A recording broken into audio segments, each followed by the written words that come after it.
have spoken about Internet of Things quite a bit, and we as individuals in our everyday lives, we have become accustomed with Internet of Things slowly in past years. One item over there, one there, some fridge with information you can connect with. But then there's the field where Internet of Things has been around for quite some time. And that field is a battlefield. Getting tactical information, what happens, where soldiers are at, what's the status of certain vehicles, where they're at, what's happening, and how it all moves together. And that's the topic for the next panel, Connected Soldiers. It will be hosted by Urmas Ruto, Head of Tech Branch, NATO Cooperative Cyber Defense Center of Excellence. And you also can participate with questions, and we have a poll. Does the merging of civilian and military network infrastructure in some areas, the smartphoneization of defense, I didn't know that term, concerns you? So basically, in short, does smartphoneization of defense concerns you? Yes, no. Over to you, Urmas. Thank you, and welcome to this panel discussion. I think the topic as such, connected soldier, is very intriguing. And even if I'm working in NATO CCDCOE, the name states NATO, but we are not belonging to a chain of command of NATO, but doing quite many things for them. So from that work I know that obviously military is investigating, researching a lot how 5G could actually used in daily business, in that sense, during the peacetime and the wartime. But yeah, when we reach maybe on individual level, on soldier level, to be seen, but this is what we start discussing. Great work has been done in our region. I think Latvia is one of the leading in that area, that your Latvian Prime Minister was also mentioning in the speech that he was participating in this last month in Adaši demonstration, exercise, trial, however how to call it, and this is a very good example. But yeah, actually not so much introduction. I think our panelists will introduce themselves a little bit, and then also maybe some first thoughts about connected soldier. So what kind of feelings it actually creates, or how do you understand what connected soldier is? So I don't know, let's start with Kaspars, please. Thank you, Urmas. Good afternoon, my name is Kaspars Polloks. I'm Head of Business Area for Defense and Public Safety at LMT, and besides that I'm Reserve Lieutenant Commander in Latvian National Armed Forces. The interesting part is that LMT, mobile operator and ICT company, we have separate branch working with the defense and public safety solutions both on national and international level. Talking about the term of connected soldier, as it was mentioned before, the IoT, drones, connectivity itself, that's something we are trying to dig in for some time already. What we are doing at the moment with regards to the connectivity on the battlefield is trying to pay attention what is actually going on in Ukraine in this field. And I think that's the most correct way to act at the moment. Try understand how this works and what are the lessons we can gain from Ukraine. Thank you. Kaspars. So, Ilmars. Yeah, hello everyone. My name is Ilmars Osunis. I am founder and CEO of company Lightspace Technologies. I've been developing last like 8 years. I've been developing visualization displays for 3D images. Initially, we were very proud that we are doing displays that you don't need glasses to see 3D. But starting that, we came to the point that we are developing exactly the glasses to see 3D. and what we call extended reality solutions and technology. Thank you. And last but not least, Kave. Thank you very much. Thank you for inviting me to this interesting session. I'm Kave Salamatian. I'm professor of computer science. I am the European Research Action Chair, the ERA Chair of Maritime Cybersecurity in Tallinn University of Technology. The issue of the question of connected soldier for me is the last, I would say, avatar of the digital transformation. You know, digital transformation had touched all elements of our life. It has changed the way that we interact with our friends, colleagues, the way that we operate a lot of things. And indeed, this digital transformation is also touching one of the most oldest job in the history of mankind, that is being soldier. And therefore, connected soldier had to be analyzed in the context of the digital transformation that is ongoing everywhere, and that is putting the data in the center in place of the operation. Meaning that the soldier was seen once upon a time as an actuator, an actor that is playing on the battlefield.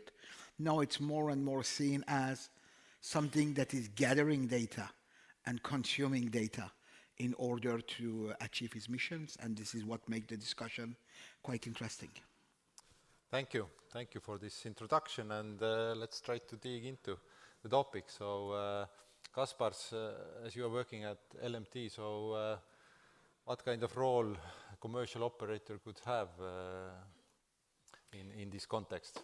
Yes, it's something I already touched. So we can talk a little bit about the Ukraine. We are paying attention since 2014 how the commercial communications have been actually used for the operations on the both sides, and what are the threats, what are the threat axes for this communication technology. The general answer, of course, is that commercial communications will never be the only correct answer for the military operations. It will always be some sort of combination, but which is true is that commercial communications are more and more entering into the military operations as well. If we talk about the Ukraine, and just an example from 24th of February, when the saboteur groups of Russian military started to operate in Kiev, most of them were actually commanded and controlled by their superiors using the commercial network, and there was no any evidences of the jamming or suppression or spoofing of the commercial communications at the first stage of the conflict. What we see now, it's a bit different when the conflict at the moment, war at the moment, has more or less stationary. That's a different story again, and therefore we should analyze all different technologies, including commercial communications and combat communications and satellite communications, and just to give more options to the modern soldier. And that was absolutely correctly put, that everything is about the data. 10-15 years ago, military operated using actually three main data layers, which is geographical layer with the geographical information, which is friendly force information layer, so blue force information, and the opponent's information, so the red force layer. Now it is completely different. The amount of data used for the operations is huge, and therefore the conventional communication means are not always the best, and these technologies are not able to process such a huge amount of data. Very good, thank you. And a little bit elaborating on that as well, that the role of commercial operators, that I was able to actually in Norway participate in one event where Telia and Telenor was presenting their tactical network solutions to Norway military. And then for them there is quite clear strategy that they would like to buy as much as possible as a service, so that the commercial operator is the one actually developing it and also maintaining, even deploying, in that sense that if it's just during the peacetime, maybe there is some kind of crisis where the military private cooperation needs to be in place, that some volunteer rescuers need to connection as well. But then, of course, during the wartime, then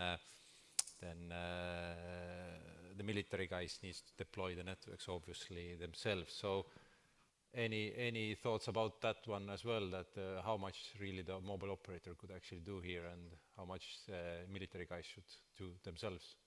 Yeah, so there are two angles. First of all, that's I think it's extremely important, and we are lucky in Latvia that we have partially state-owned operator with the biggest network, controlled by the let's say checked by the security means entities, etc. The other angle is that the commercial network operator, it's not just only the cellular connectivity. We are talking about a huge amount of infrastructure which could be adapted and used for the military needs. We are talking about the base station towers, fiber optics networks, and a lot of different things which could be used by the military for the operations and deployment of sensors, for example, etc. Okay, thank you. Moving on, so maybe getting closer to the use cases. So Ilmar, so how do you see maybe also like two angles, that what we could actually, how we could benefit from 5G as well during the peacetime, and I don't know, going a little bit extreme, maybe a little bit to wartime as well. So how do you see it? Of course, let's go back to the beginning. We were talking about data, and we are talking that data these days are getting many dimensions, many segments, layers, whatever we categorize data. Of course, life happens in geospatial space, meaning in geography and also in time. So basically, we are talking here about basically 3 or 4 dimensional data, or real-time data that we want to use and consume. Yeah? So one thing, of course, data systems then creates those sensors, and then you need the system which can make use of it, and that's a network. You can deliver the data, needed amounts at needed points of use, or needed point sources, from sources to use, and to some points where you are fusing them and making decisions what's going on to happen, and you add kind of action data. So, but talking again about soldier being connected, so soldier, you imagine that's the human being who has all kind of stuff on his backpack, and he has kind of tools or instruments, or he has arms with him, all kind of things. And of course, having all these elements, you of course need to have information. What's your action? What you have to do? If you have an enemy somewhere, where it is, how to see it, or how to basically. We're coming back to how to see really, because the most of information humans are perceiving through vision. So, and we are as a company actually developing solutions for very precise and accurate 3D visualization of information. That could be geospatial data. These could be X-ray type of data. Then you can see through obstacles and see what's other side or what's inside. Of course, you need sensors, but of course you also need to visualize that once the sensors are getting those. So there are even if you're going into cyber space, you're having all kind of interactivity, all kind of nodes and points, connections and data which are floating. You still want to see network in 3D, otherwise it's in flat way, it's not so informative. So coming to what can we use in Battlefield? Of course, it's very naturally we'll use something that you can look into it. You can of course have screen like here we're having, but that's looking at 2D flat screen. You're stripping information. Basically, you are not delivering this in full, because human is actually has vision, at least the active area which is close to you, you can see much more in 3D and 3D colors and movements, all kind of things. So we are developing instruments for that, near-eye displays that can manage that. And I think that's where it goes. Of course, there have been tries to use augmented reality glasses. The recent ones was quite big notices in the world press. Like Bloomberg was telling that there is trial going on in US Army with Microsoft HoloLens devices, and of course there is big kind of hype. Okay, we are going to make it very connected, soldier, and he was very happy. The reality was not so good. The reality, you had headaches. You reality had nausea, all kind of symptoms that tell that something is wrong with this isolation means, and that's something you should not hurt soldier by providing him these near-eye displays, not hurt his capacity of being soldier. So I think that's very critical. So Lightspace is actually the one who delivers solution. I'm not selling here, but we have developed solution which delivers through 3D without not having all those kind of artifacts. Thank you. So situational awareness is the key word, that this is what we need to and can bring to the soldier. Kave, you have mentioned the paradigm shift, what is happening. So maybe you can a little bit describe how you see it.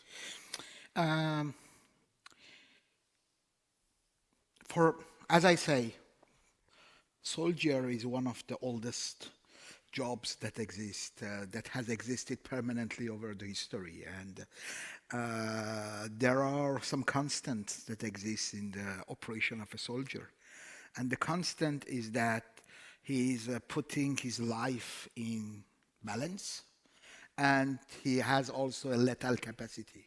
So the balance between these two make the soldier, the fact that he is able to implement force and at the same time being the target of force is what define a soldier. Indeed, with the digital change happening, we are entering into a situation where indeed the battlefield and the soldier is in fact immersed into a sea of information, a sea of data. He is a source of data because being on the battlefield and having the closest view of the battlefield, he have some knowledge about his environment, and situational awareness is one particular element. But at the same time, he needs to have more deep insight about what is happening. Meaning that the soldier in this context become the kind of interface between the physical world and the virtual world of the digital battle space. Meaning that on the battle space, you have a digital view of what is coming, that come through the signals and through the information that you are getting from different sources. And what is quite interesting is that military have been confronted for a very long time about this issue of how to fusion the different view that you have, the different electronic view that you have from the battlefield. And now the soldier is becoming a kind of interface between the virtual world and the physical world. And this generates some interesting challenges. So for example, one challenge is that I'm thinking is becoming quite important, and that is becoming also a discussion about the ethics, is this soldier will still remain in the situation of being a soldier that is putting his life in the stake, or is it going to be like drone type of operation where the soldier is not anymore on the field? It's 1,000 kilometers from the field, and when he's giving the order to kill, he's not anymore himself under any risk.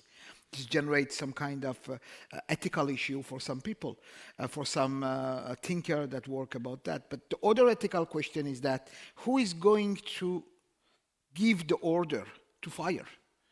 Is it the soldier, or is it the fact that he's a connected element?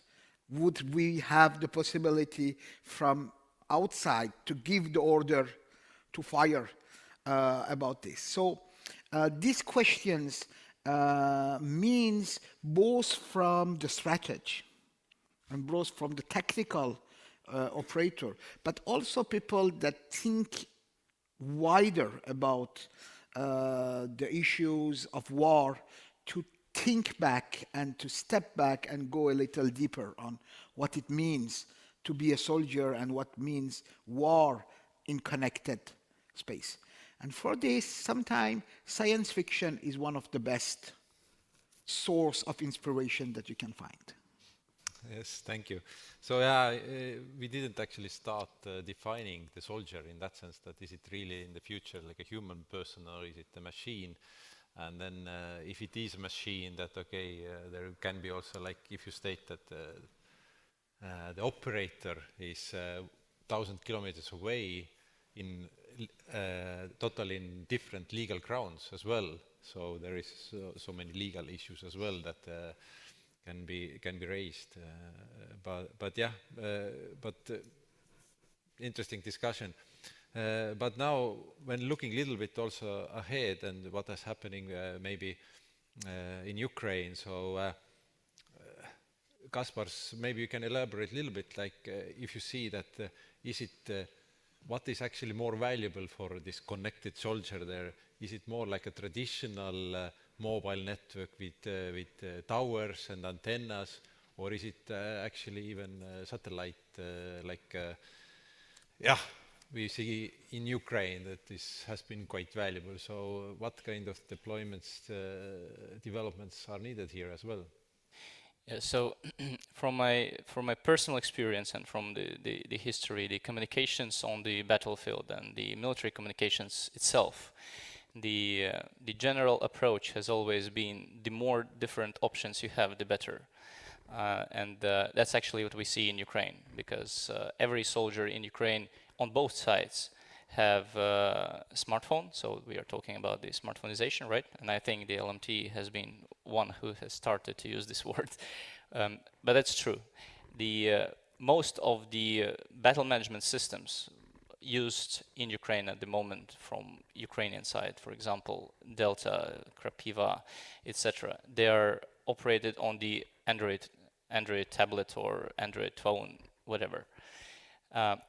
When it is possible from the operational security point, when it is possible from the electronical warfare environment in specific location or specific conditions, I think that we see more and more use of the commercial technologies, because the data throughput is uncomparably higher than the conventional software-defined radio IP network can manage.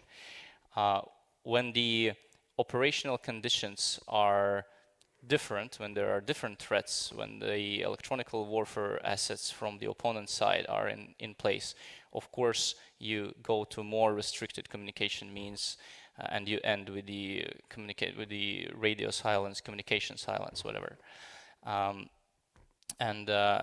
What I have heard from our Ukrainian friends, that the field telephone, the physical telephone lines, are being widely used in Ukraine at the moment. So that's the World War I technology, right? So I think there is no one correct answer, and that's actually our view on and our approach on the 5G technology. I think the wrongest thing we all can do about the 5G is to think that it will be the miracle which changes everything. That's wrong, because 5G has a lot of challenges ahead to become, let's say, operationally and tactically fit. It's deployability, security, mobility, etc. When these challenges will be faced, 5G is fantastic technology for all the things we discussed here, the huge data amount, transmission, data fusion, etc. So my short answer is that there is no one correct solution, and the more options you have, the better. More is better, yeah. Which brings me to another question, actually, is that from Ukraine we also know that, okay, they will turn on the smartphones, maybe communicate shortly with peers, with family, and then they will shut it down, of course. So what additional, or what kind of threats in general we could actually also see from this connected soldier? So, Kave, can you? So something that is that has been at the core of the soldier education has been adaptability and taking into account that, especially in a battlefield, nothing is determined and nothing. Something that is quite important is that there is no solution that will work in any context, and we need to adapt the risk to benefit ratio, and this is something that soldiers have to do all the time. Get to the threats. The threats are, in fact, several dimensions. One threat is the fact that everything that enabled the adversary, the red team, to detect you is a major information for the red team, so for the attacker. And there are thousands of sources that the attacker can detect us and without us understanding it. So, for example, the temperature of the body and this infrared thing is a way that has been used a lot. For example, the X-ray that you were just discussing is that even if you're hiding behind the wall, you might be seen. You don't need even X-ray. Wi-Fi signal is enough to detect who is behind the wall, and figuring out also his heartbeat in order to figure out if it is a soldier or if it is somebody else. So one element is that the fact that you are surrounded by this electronic signal world make your detection easy. But there is another threat that is more important, which is that if the data connection become a kind of umbilical connection between the mother and kid, if it is cut, both of them are lost. So there is also this tactical risk, that is, if soldiers get used to get order from their command and they lost the command, what is happening? There is one case that have been reported in the context of the Ukrainian war that, from what I heard from my military friend, was the highest casualty to the size of an armed force, has been this event that happened sometime in May last year, where a full tank battalion, Russian battalion, get completely wiped out just because they have lost commander that was the radio of the commander that was getting order, and nobody was daring retreating because they was not getting the order to retreat. So the second element of risk is that more connectivity might make people less reactive. The third element is that we are living in a world where the virtual world and the physical world are becoming two existing worlds that can become independent. Now, being a professor of cybersecurity, I try to define what is a cyber attack. A cyber attack, the widest definition that I can do, is that it's something that makes a divergence between the state in the virtual world that should be and what it is. So the fact that we are using more and more cyber way make easier for an attacker to introduce into the system and therefore generate a divergence between what you are supposed to see and what you are seeing really. And this is also another element of risk that exists and that should be accounted. But anyway, war is also the strategies defined also as the art of deception. So this is just adding a new dimension of deception. Yeah. Very good comments. Of course, with radio frequencies, we can play around in that sense that we will increase the frequency, much harder to for enemy to actually detect it and so on. But yes, if I don't know, we all the time use only like Google Maps, and then one day it is not working, and we need to use the paper map, then we are in trouble. Yeah. So yeah. Ilmars, maybe you mentioned already this medical holograms effect, but maybe something to add. Any threats what you can see also from your side? Or? Of course, they are. As I say, I mentioned first of all that the gadgets soldier is carrying should not distract him, but enhance him. So that's very important. So these needs to be very developed, very human-centric. So they are really helping rather than getting more problems. So I think amount of information you kind of pull or you drop on him also needs to be very precisely I think sorted. What is exactly amount of information and way how to present, how to not distract him, but not to confuse, but really enhance his abilities to react on the situation needed. I think here what you mentioned is about this cyber impacts or cyber attacks or the same thing basically. You have to create methods, information that first of all by itself can be seen as not reliable or is reliable. You have those algorithms, I think at least in data transmission, you have these codes that say, okay, there is mistake somewhere. Drop this out, and you can also create these algorithms also in a graphical and also in these information because that comes as a like geospatial or whatever. So meaning this is not simple task, but you have, I think here to connect soldier there is a lot of work really to develop information methods that soldier can see this is as can distinguish between reliable and not reliable information here. I think that's the very essence here, and not by kind of analyzing something, just by intuition that this is wrong color, is this coming from wrong angle, and this can't be true. So like kind of you need intuitive and quick reaction on a situation. So situation awareness needs to enhance. So that's my main message rather than distract. Yeah. Very good. So we are almost using our time. So maybe some last questions. So Kaspar, as you are a military guy or ex-military guy, still I think once you are military, you always will be military. Exactly. So do you think that all the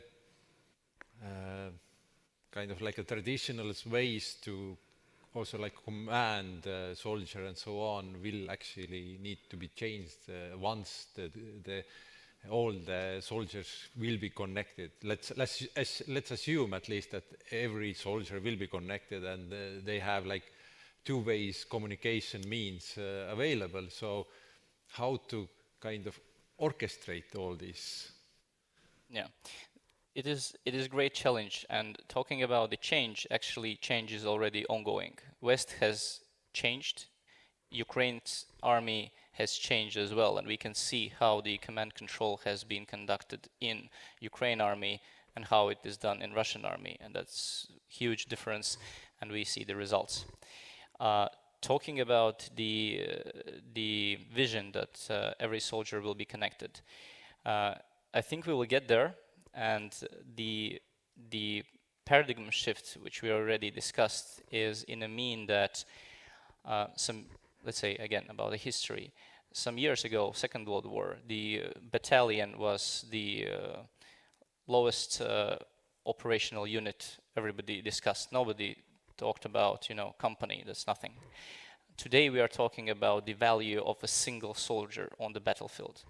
And that's the paradigm shift, that something has to be trained, and the same with the technologies, and that is the reason why I think NATO has has made a good lesson about not paying too much attention to the 4G technology, for example, and because the level of attention paid to the 5G is actually very high. We see a lot of initiatives, a lot of projects about the 5G, and the main reason of it and outcome of it is to understand first, opportunities given by the technology, but second, which is most important, is the threats technology actually possesses to us. And that has to be trained, and that is the reason why soldier nowadays is a profession. You have to train, you have to invest in every single individual soldier. And then we can discuss about, conscription service. Can you do that within 1 year or 6 months or not? That's a bit different discussion. Yeah, thanks. And so what I have heard as well from military guys that basically yes, 5G is kind of like a first technology what they're even like considering to implement because all the flexibility what is giving cybersecurity means and so on and so forth. But I don't know, Kave, do you have also like when do you think that most of the soldiers will be connected? So, first of all, I would like to give a historical perspective. The first cyber attack that has been recorded in history goes back to the Civil War in US, where the South Force cut telegraphic cables in order to disconnect the North Force that were advancing in the South from Washington and getting orders. It's quite interesting that the second cyber attack that has happened in history happened 3 months after in the steppes of Siberia, where the Tatars did the same to the army of the Tsar and cut the cables at that place. Meaning that cybersecurity is a major component in this discussion. And cybersecurity is, first of all, a new battlefield because it opens new way for action, a new way not only for tactical but also for strategic, because all of this fake news or information diffusion is also at the strategic level that is happening, but also from the tactical dimension.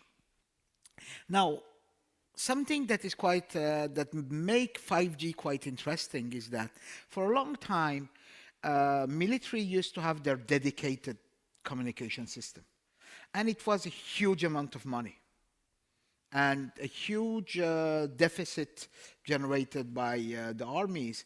And sometimes the system that you had been building at the time of peace for working in the time of war in the battlefield was not working. Meaning that the interest of the military to civil systems is not only because there is an opportunity, but this is also something deeper, because we are having right now civil systems that are getting at the grade level of cybersecurity and the grade level of flexibility in operation that might warrant their use also on the battlefield. Meaning that if the military are considering 5G and not 4G, it's also coming from the fact that 4G was finally an operator thing. While 5G you can deploy very fast in the order of hours, proprietary 5G battlefield network that are military grade security at least. But still, we should never forget that all of this will end up, we are speaking about war. War is the extreme use that can a government and a society do. And we should not think that because it is becoming digital, it is going to be less bloody and less horrible than it is. So at the end of the day, I want to come back to the importance of the soldier, the human that is putting his life on the stake and being on the battlefield, and the importance of educating him, of making him professional, and of the importance of making him his duty and his mission clear and based on some ethical thing. And if we are talking about the Ukraine versus Russian war, this is a very important element that history will analyze in the context of looking at how war has evolved. Yeah, thank you. And maybe we have used our time, but Ilmars, do you any final thoughts as well that do we get connected soldiers? I think I said everything already. I, of course, can talk more narrowly in areas, but as I say, I could state again that the systems that we make for soldier need to enhance his abilities, not to hurt him with some kind of technological flaws. Thank you, thank you. So I think we have used our time. So if there is any questions from the audience or from the virtual yes, there world. are. And actually, it's about the future and a bit of sci-fi, I guess. What are the perspectives of smart bio microtechnology integration into soldier of future? Possible development, directions, challenges. So basically, chipping the soldiers. So we were having another panel just before that one, and I was there, and we were discussing about 5G and AI and related thing. And actually, there are different narratives for AI, and one of the narrative is that humans are, by definition, have some weakness. They cannot see very far. They are not able to run very fast. They are not feeling. They are not smelling odors very well. So through AI, we can make the soldier better by adding some element into the soldier and some biometric biosystems, or making a kind of augmented soldier. The question that it arises, there is an operational question: is it possible to do it, and do we have the tools to do it or not? But it raises another type of question: is that what are we losing of our humanity by going to that? And I'm not going to give the example of the soldier because it's very difficult. But let's suppose that tomorrow we have a tool that is able to predict the fact that somebody that is going to jail is going to do a recidive, meaning that he's going to do something bad when he's getting out of jail. And we have a kind of AI system that can predict this. Should we use it or not? If the prediction is without any fault, yes, we should use it. But if there is the possibility of a single mistake, we should not use it, because this is the nature of justice, to be unprecise and with failure. And this is it is the nature of humanity to not be predicted beforehand what you are going to do in the future. So I have a kind of very in-between opinion in adding something to the biology of the human or changing it. But anyway, who knows what is going to happen? Other opinions? Yes, I think that that's the science fiction, of course. But if we're talking about the monitoring of soldier, that's something very important. And at some certain level on, let's say, some certain specific types of warfare, like special forces, I think at some level, by the use of different sensors, I guess not chips yet, it's very important to monitor the health of the soldier, because we are getting again back to the example of the war in Ukraine. I think more Russian soldiers, poor Russian guys, dropped in to the battlefield without the equipment, I know, weapons, training, etc., are dying from hypothermia today than from the Ukrainian bullets. So the monitoring of the soldiers' health and parameters as a temperature, pressure, etc., is important for the on-the-site casualty analysis, etc. So I think that's definitely is something which will come. It will come. It will come. Yeah. Last year at TechShield we were experimenting with injecting sensors for the basic temperature measurement. So future is now. So we have time for one more question. Microphone. We need microphone. Thank you. Gentlemen, no war has ever been won without a soldier stepping his boot to the ground.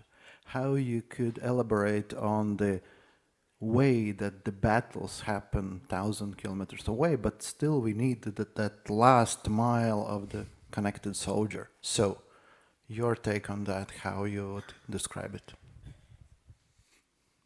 This is what I just said. You know, at the end of the day, all these technical tools, nothing will replace this element. And there is something even further than that. You know, you can wonder, because I'm working on cybersecurity and trying to understand cyber war. There is a kind of fundamental question that exists.